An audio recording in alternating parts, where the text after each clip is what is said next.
नमस्कार साथियों, स्वागत है आप सभी का। तो आज की क्लास में मैथिली शरण गुप्त जी से संबंधित कुछ महत्वपूर्ण प्रश्नों के बारे में पढ़ेंगे। ऐसे ही प्रश्न लिए गए हैं जो आपसे परीक्षा में पूछे जा सकते हैं, यानी हिंदी की सभी परीक्षाओं के लिए काफी महत्वपूर्ण प्रश्न हैं। तो आप सभी वीडियो को जरूर देखिएगा और जो भी विद्यार्थी चैनल पर नए हैं या पहली बार क्लास ले रहे हैं, चैनल को सब्सक्राइब जरूर कर लें, क्योंकि इसी तरह के महत्वपूर्ण प्रश्न चैनल पर डेली कराए जा रहे हैं। तो आप सभी विद्यार्थी चैनल से जुड़ सकते हैं। तो चलिए ज्यादा समय न लेते हुए वीडियो को शुरू करते हैं और देखते हैं आज का पहला प्रश्न। तो देखिए, पहला प्रश्न है, मैथिली शरण गुप्त का प्रथम काव्य संग्रह है। मैथिली शरण गुप्त का प्रथम काव्य संग्रह है। ऑप्शन ए साकेत, बी पंचवटी, सी रंग में भंग या डी जयद्रथ वध। तो देखिए कौन सा जो है प्रथम काव्य संग्रह है मैथिली शरण गुप्त का। तो देखिए यहाँ पर राइट आंसर हो जाएगा ऑप्शन सी रंग में भंग। याद रखिएगा, रंग में भंग प्रथम काव्य संग्रह है मैथिली शरण गुप्त जी का। तो यहाँ पर अगर ये प्रश्न आता है तो गलत आप लोग मत कीजिएगा। मैथिली शरण गुप्त का प्रथम काव्य संग्रह है रंग में भंग। अब इसके बाद देखिए अगला प्रश्न दिया गया है। देखिए अगला प्रश्न है, रंग में भंग रचना का प्रकाशन वर्ष है, यानी किस वर्ष में यह रचना प्रकाशित हुई थी। ऑप्शन ए 1909, ऑप्शन बी 1910 या ऑप्शन सी 1911 या ऑप्शन डी 1912। तो देखिए यहाँ पर राइट आंसर हो जाएगा कि यह रचना किस वर्ष में प्रकाशित हुई थी। तो सन 1909 में, यानी पहला ही ऑप्शन यहाँ पर राइट होगा, सन 1909 में, जो कि प्रथम काव्य संग्रह है मैथिली शरण गुप्त का। इसका प्रकाशन वर्ष है सन 1909, यानी 1909 में यह रचना प्रकाशित हुई थी। अब इसके बाद देखिए अगला प्रश्न यहाँ पर दिया गया है। देखिए अगला प्रश्न है, मैथिली शरण गुप्त का जन्म कहाँ हुआ था। Option a Jaunpur, b Banaras, c Jhansi या डी मथुरा। मैथिली शरण गुप्त का जन्म कहाँ हुआ था, यानी किस जिले में इनका जन्म हुआ था। तो मैं आप लोगों को बता दूं कि देखिए मैथिली शरण गुप्त का जन्म जो है झांसी जिले में हुआ था। तो यहाँ पर ऑप्शन सी राइट हो जाएगा, झांसी जिले में इनका जन्म हुआ था, यानी उत्तर प्रदेश राज्य के झांसी जिले के चिरगांव गांव में इनका जन्म हुआ था। याद रखिएगा, मैथिली शरण गुप्त का जन्म किस जिले में हुआ था, उत्तर प्रदेश राज्य के झांसी जिले में इनका जन्म हुआ था। अब इसके बाद अगला प्रश्न है।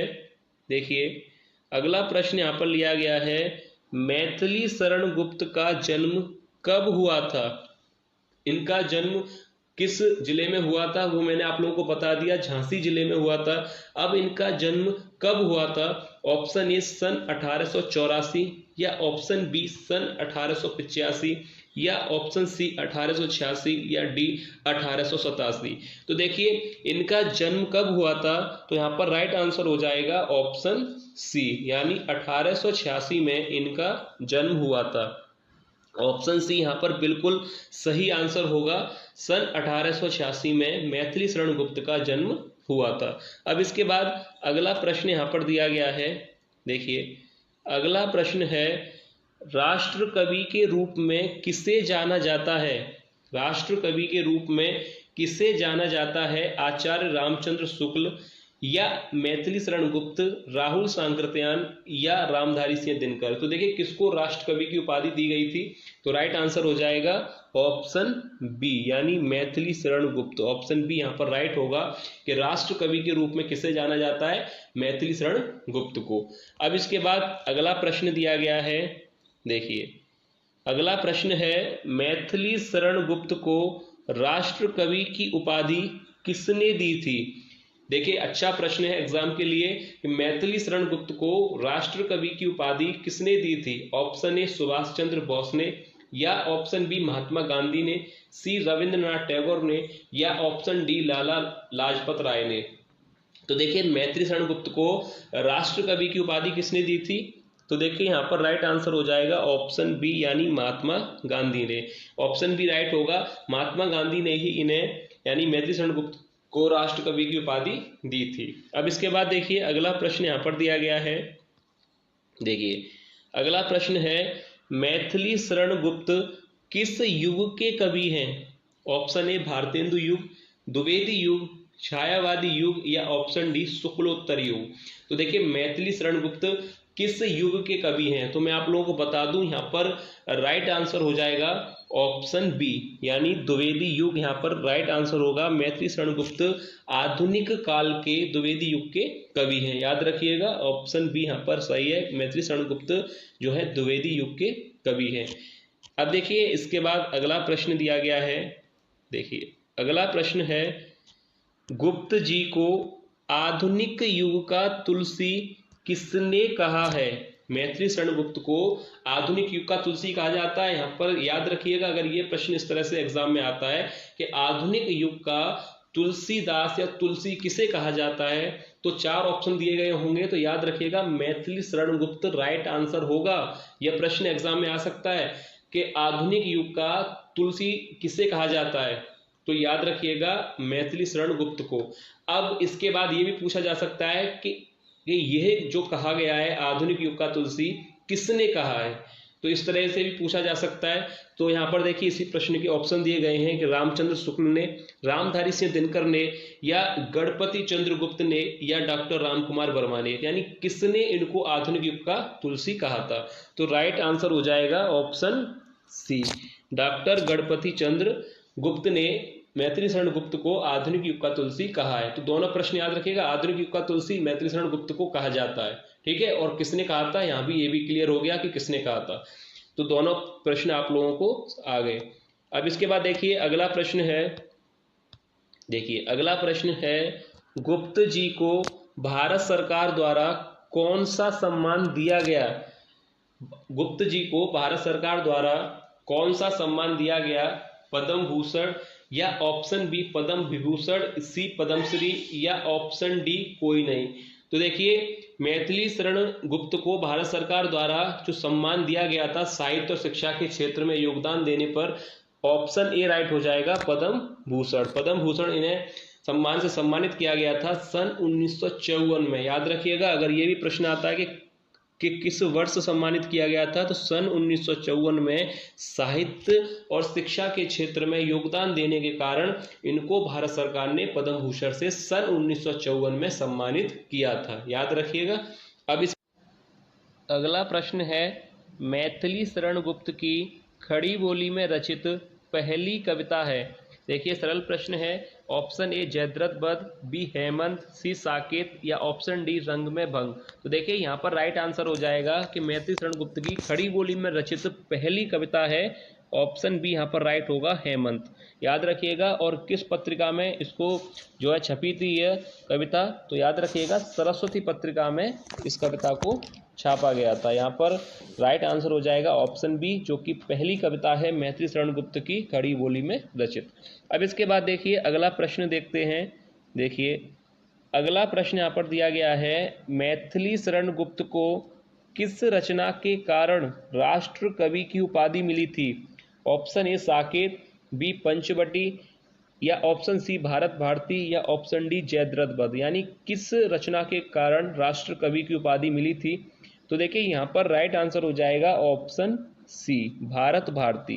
याद रखिएगा भारत भारती जो कि सन 1912 में प्रकाशित हुई थी, इस रचना के कारण ही मैथिली शरण गुप्त को राष्ट्रकवि की उपाधि मिली थी। और राष्ट्रकवि की उपाधि किसने दी थी? महात्मा गांधी ने। यानी ये प्रश्न अभी यहाँ पर निकल गया है, आपने देखा होगा राष्ट्रकवि की उपाधि मैथिली शरण गुप्त को किसने दी थी? महात्मा गांधी ने, याद रखिएगा। अब इसके बाद देखिए अगला प्रश्न है, देखिए अगला प्रश्न है, मैथिली शरण गुप्त को किस छंद का बादशाह कहा जाता है? ऑप्शन ए रोला, बी चौपाई, सी हरिगीत का, या ऑप्शन डी कोई नहीं। तो देखिए मैथिली शरण गुप्त को किस छंद का बादशाह कहा जाता है? तो राइट आंसर हो जाएगा ऑप्शन सी, यानी हरिगीत का यहाँ पर राइट आंसर होगा।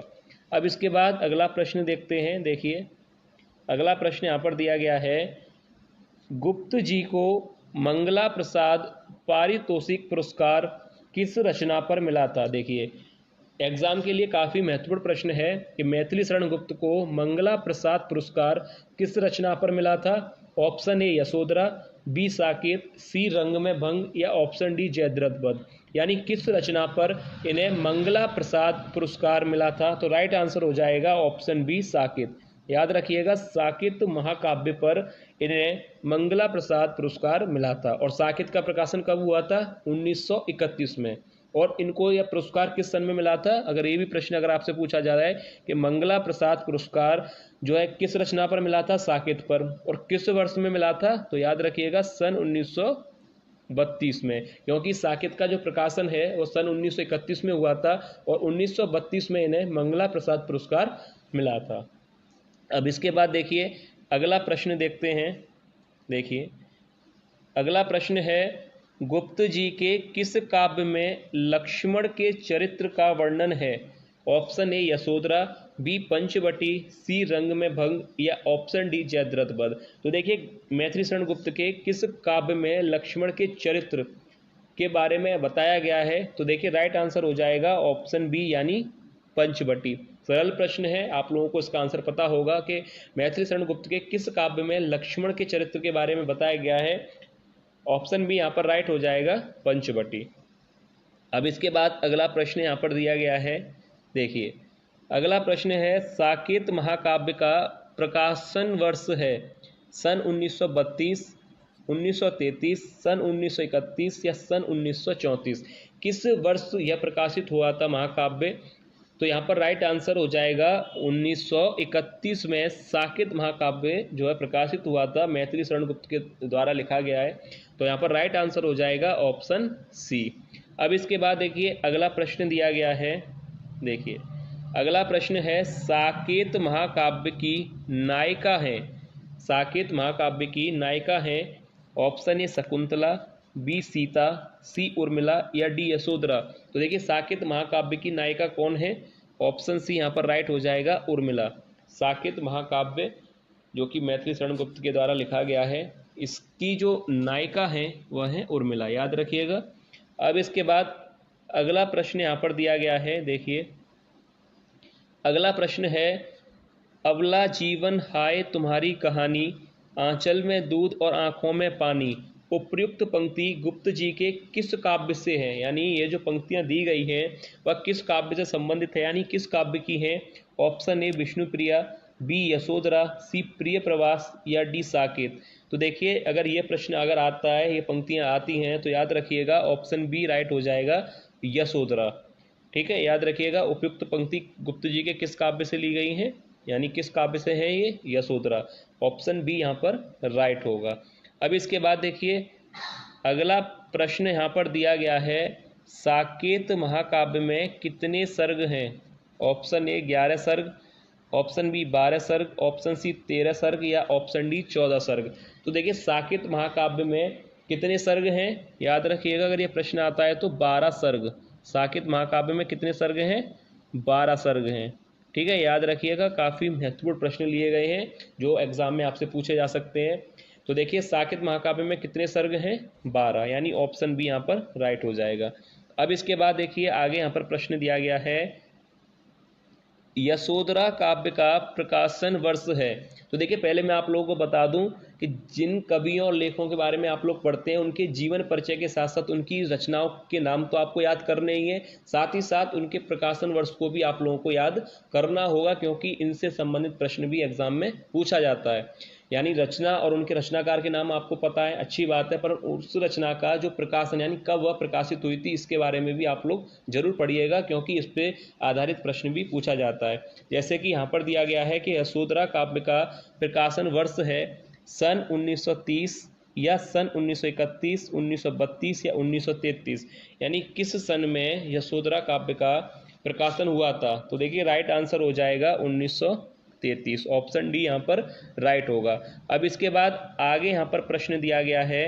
देखिए भारत भारती का प्रकाशन वर्ष है, भारत भारती काव्य का प्रकाशन वर्ष है सन 1909, सन 1912, 1910 या 1911। तो देखिए यहाँ पर राइट आंसर हो जाएगा कि भारत भारती काव्य का प्रकाशन वर्ष कौन सा होगा? ऑप्शन बी यहाँ पर राइट हो जाएगा 1912। अब इसके बाद आगे यहाँ पर प्रश्न दिया गया है।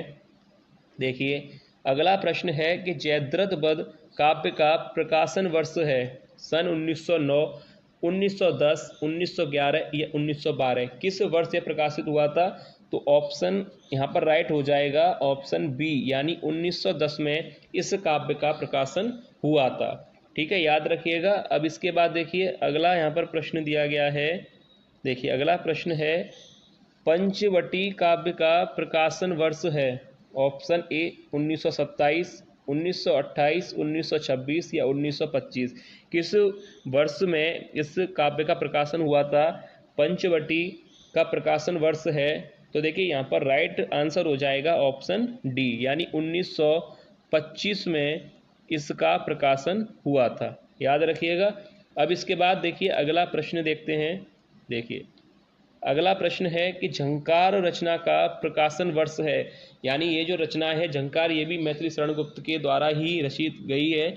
तो झंकार रचना का प्रकाशन वर्ष है। ऑप्शन ए 1929, 1930, 1931 या 1932? किस वर्ष में झंकार रचना का प्रकाशन हुआ था?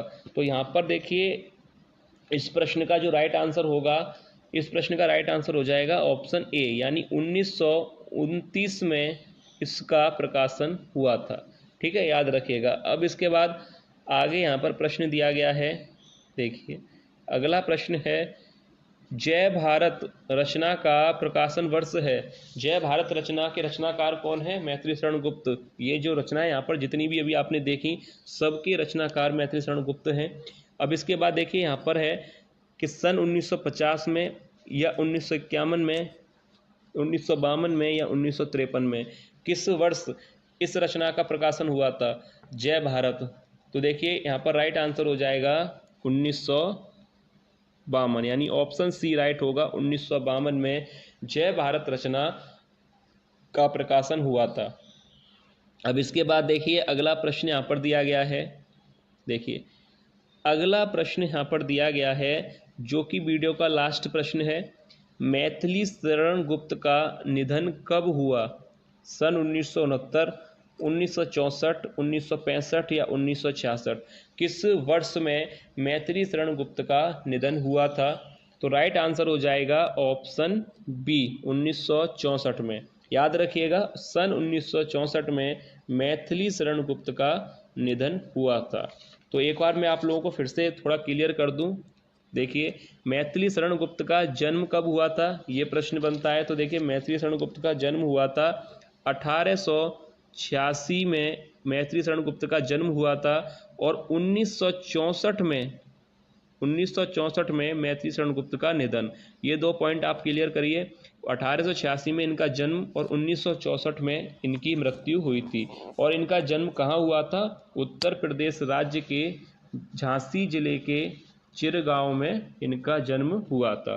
तो ये बात आपको क्लियर रखनी है। और एक और यहाँ पर प्रश्न आया था, मोस्ट इम्पोर्टेंट प्रश्न, कि राष्ट्र कवि की उपाधि इन्हें किन्होंने दी थी?